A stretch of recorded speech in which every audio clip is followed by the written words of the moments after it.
यानी कल बंगाल में फाइनल राउंड की वोटिंग से पहले बीजेपी को जीत की बड़ी बूस्टर डोज मिल गई। गुजरात में नरेंद्र मोदी की महाजीत ने बंगाल में बीजेपी का जोश डबल कर दिया होगा। ममता बनर्जी पहले से टेंशन में, क्योंकि इस बार बीजेपी पहले से ज्यादा टक्कर दे रही है।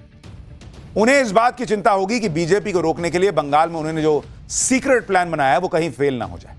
और इस सीक्रेट प्लान के बारे में भी आपको बताता हूं। आप देखिए कि बीजेपी की काट में इस बार ममता बनर्जी ने क्या गेम बिछाया हुआ है। देखिए, ममता बनर्जी को लग रहा है कि इस बार ममता मामला जो है वो पिछली बार से ज्यादा कड़ा है, इसलिए ममता ने इस बार अपनी रणनीति थोड़ी बदली है। इस पूरे चुनाव के दौरान ममता बनर्जी खुद को विक्टिम की तरह पेश करती रही। ममता बनर्जी आक्रोश की नहीं, अपने अपमान का जिक्र करती रही। जनता से अपमान का बदला लेने के लिए बार बार कहती रही। वो इमोशनल वोट अपील कर रही हैं। लेकिन दूसरी तरफ ममता के नेता धमकियां दे रहे हैं, उनके भतीजे जो हैं वो धमकियां दे रहे हैं। यानी ममता बनर्जी इमोशनल कार्ड खेल रही हैं, भतीजे अग्रेसिव कार्ड खेल रहे हैं। क्योंकि ममता बनर्जी का एक कनेक्ट है वहां के लोगों से। वो ये दिखाने का प्रयास कर रही है कि देखो, मैं बंगाल की बेटी हूं और मेरे साथ क्या क्या अत्याचार हो रहा है। लेकिन दूसरी तरफ जो टीएमसी का कल्चर रहा है, जिस तरीके से वो अग्रेसिव पॉलिटिक्स करती है, वो जिम्मा उन्होंने अभिषेक बनर्जी को दे रखा है। ममता बनर्जी पिछले चुनाव में बहुत अग्रेसिव थी, इस बार वो उतनी अग्रेसिव नहीं है, बल्कि घूम घूम कर यह बता रही हैं कि देखो, उनको तो घेरा जा रहा है, उनको परेशान किया जा रहा है, इंसल्ट किया जा रहा है, ह्यूमिलिएट किया जा रहा है, रैली नहीं करने दे रही है बीजेपी अपमान कर रही है। यह ममता बनर्जी का इमोशनल कार्ड है। ममता क्या कह रही हैं आप खुद देखिए। দেখুন, সামনে চিৎকার করছে যাতে আমি মিটিংটা করতে না পারি। মা ভাই বোনেরা আমায় ক্ষমা করবেন, আমি আপনাদের সবার কাছে ক্ষমা চেয়ে নিচ্ছি। আমি কালকে এখানে র্যালি করে দেবো। আমি এই অসভ্যতামিটা করতে পারবো না। এটা খুব ইনসাল্টিং, এটা খুব হিউমিলিয়েশন। আমি আপনাদের নমস্কার জানিয়ে আমি বিদায় নিচ্ছি। আমায় ক্ষমা করবেন। अब ये वो ममता बनर्जी हैं जिन्होंने लेफ्ट के शासन से लड़ाई लड़ी, कभी सरेंडर नहीं किया। और आपको लगता है वो इस तरीके से कुछ भोंपू बज गए होंगे बीजेपी के कार्यक्रम के, इसलिए मंच छोड़कर जाने वाली हैं। उन्होंने दो शब्द इस्तेमाल किए, इंसल्ट कर रहे हैं और ह्यूमिलिएट कर रहे हैं ये लोग मुझे। वो जानबूझकर बंगाली अस्मिता को जगा रही हैं लोगों के अंदर कि देखो, ये लोग आके कैसा कर रहे हैं मेरे साथ। ये उनकी पॉलिटिकल स्ट्रैटेजी है। पहले चरण की वोटिंग के बाद ममता ने अपनी रणनीति में चेंज किया है। पहले चरण के दौरान ममता कहती थी उनको सत्ता का लालच नहीं है, लेकिन पहले दौर में बंपर वोटिंग के बाद अब ममता के तेवर बदल गए। अब वो खुद को अपने ही राज्य में और ज्यादा पीड़ित दिखा रही है। साथ ही जनता के मन में एनआरसी और ईवीएम कैप्चरिंग का डर पैदा कर रही है। ममता बनर्जी कह रही है कि अगर बीजेपी जीत गई तो बंगाल में एनआरसी लागू कर देगी।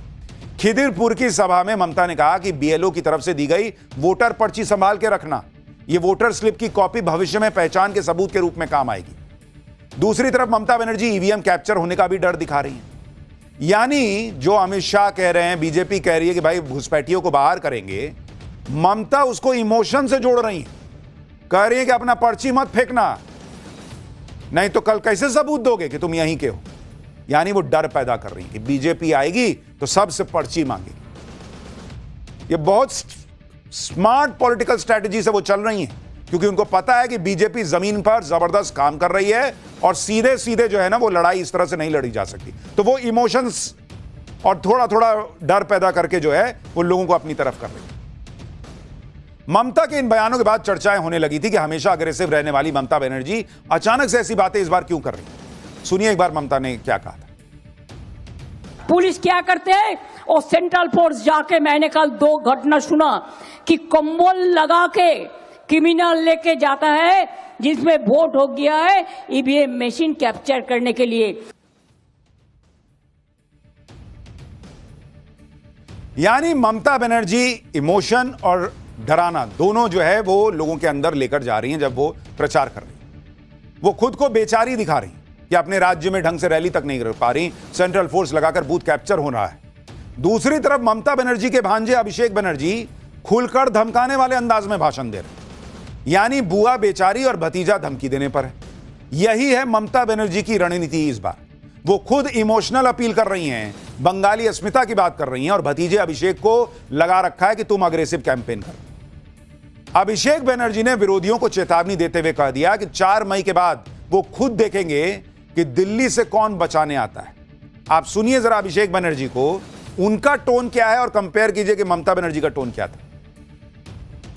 7 তারিখে তৃণমূল আরামবাগ জিতুক বা হারুক, আমরা গতবারও আরামবাগ হেরেছিলাম, গোঘাট হেরেছিলাম, খানাকুল হেরেছিলাম, পুরসুরা হেরেছিলাম, কিন্তু উদারতা পার পেয়ে গেছিলে। এবার আমি নিজে দায়িত্বে থাকব। 4 তারিখ 12টার পরে কোন জল্লাদের কত ক্ষমতা আর কার দিল্লির বাবা কাকে বাঁচাতে আসে আমি 4 তারিখ দেখব। आप सोचिए, ममता बनर्जी के भतीजे बीच मंच पर खड़े होकर कह रहे हैं कि देखता हूं 4 तारीख के बाद कौन दिल्ली से किसका बाप आता है बचाने के लिए। ऐसी खुली धमकी दे रहे हैं वो। वोटर कौन हिसाब से बिना डरे जाएगा वोट करने? वो टाइम कह रहे हैं कि 4 तारीख को 12 बजे के बाद देखता हूं कौन बचाने आता है। यानी ममता बनर्जी का इमोशनल कार्ड, भतीजे का अग्रेसिव कार्ड। यह पूरा पॉलिटिकल गेम प्लान दिख रहा है, जिसमें ममता बनर्जी वोटर को इमोशनल पिच पर कैटर कर रही हैं और उधर टीएमसी का अग्रेसिव आइडेंटिटी जो है उसको भतीजे आगे बढ़ा रहे हैं। इस पॉलिटिकल गेम प्लान के पीछे वजह यह भी कि ममता बनर्जी को पता है कि उन्हें बीजेपी से एक मामले में जबरदस्त बढ़त मिली हुई, और वो है मुस्लिम वोटों की बढ़त। यही एक बात है जिसमें ममता बनर्जी को बीजेपी पर एज है। अगर आप देखिए तो बंगाल में 100 सीटें ऐसी हैं जहां मुस्लिम वोटर्स निर्णायक भूमिका में माने जाते हैं। बंगाल में 70% हिंदू आबादी है और करीब 27% मुस्लिम आबादी है। 2021 के विधानसभा चुनाव में ममता बनर्जी को 75% मुस्लिम वोट मिले थे। 2024 के लोकसभा चुनाव में ममता बनर्जी को 83% मुस्लिम वोट मिले थे। यानी आप इसे इस तरह से समझिए कि अगर बीजेपी बंगाल के चुनावी रेस को 0 से शुरू करती है तो ममता बनर्जी एक मुश्त मुस्लिम वोटों के दम पर करीब 30% वोट के साथ शुरू करती है। और उनको अगर चुनाव जीतना है तो पिछली बार की तरह अगर 48% वोट चाहिए तो मान के चलिए कि उनको 20-22% वोट और मिल गया 70 में से तो उनका काम हो जाएगा। बीजेपी को सरकार बनानी है तो उनको बचे हुए 70% में से सीधा 48-50% पे काम करना होगा। यह ममता बनर्जी को बंगाल में बढ़त दिला जाता है, क्योंकि वहां पर मुसलमान एक मुश्त उनको वोट करता है। और इस बार जो लोग ये कह रहे थे कि भाई हुमायूं कबीर वोट काट देंगे मुसलमानों का, AIMIM काट देगी, हुमायूं कबीर के स्टिंग के बाद वो सारा खेल खत्म हो गया है। अब मुसलमान और भर भर के ममता बनर्जी के लिए वोट कर रहा है, यह माना जा रहा है। बीजेपी के लिए इतनी कड़ी मेहनत के बाद भी चुनौती बड़ी इसलिए हो जाती है क्योंकि 70% हिंदू वोटर्स में से उन्हें पूरी तरह से हिंदू वोटों का कंसोलिडेशन करके अपनी जीत सुनिश्चित करनी है। अब क्या 70 में से 45% हिंदू वोट करेगा बीजेपी के लिए? यहीं से जीत और हार जो है वो तय हो। वोट बैंक की वजह से ममता खुलकर चेतावनी भी देती है कि हम हैं तो सब सुरक्षित हैं, नहीं तो एक खास समुदाय आपको 1 सेकंड में खत्म कर देगा। देखिए क्या कहती है। আমরা আছি বলে না আপনারা সবাই ভালো আছেন, আর যদি আমরা না থাকি কোনোদিন সেরকম আসে 1 সেকেন্ড লাগবে। একটা কমিউনিটি যখন জোট বাঁধে না, ঘিরে ফেললে 1 সেকেন্ডে দেবে একদম 12টা বাজিয়ে। देखिए मुस्लिम वोटों का गणित फाइनल राउंड में क्या है वो भी आपको बताता हूं। कल जिन 142 सीटों पर वोटिंग होने वाली है उनमें 57 सीटें ऐसी हैं जहां पर मुस्लिम आबादी 25% या उससे भी ज्यादा है। इन 57 सीटों में 54 सीट पिछली बार टीएमसी ने जीती। तो इसीलिए बंगाल में जो प्रशांत किशोर पिछली बार ममता बनर्जी का चुनाव प्रचार देख रहे थे, वो हर बार यही कहते हैं कि बंगाल में ममता बनर्जी को हराना इसलिए मुश्किल है क्योंकि वो एक मुश्त वोट लिए हुए बैठी है और वहां उसको हिलाना बड़ा मुश्किल है। लेकिन बीजेपी को ये की जो मेहनत है वो इस बात पर है कि जो बाकी 70% है उसमें वो डर भय वगैरह खत्म करके और वो एक मुश्त वोट पा सके।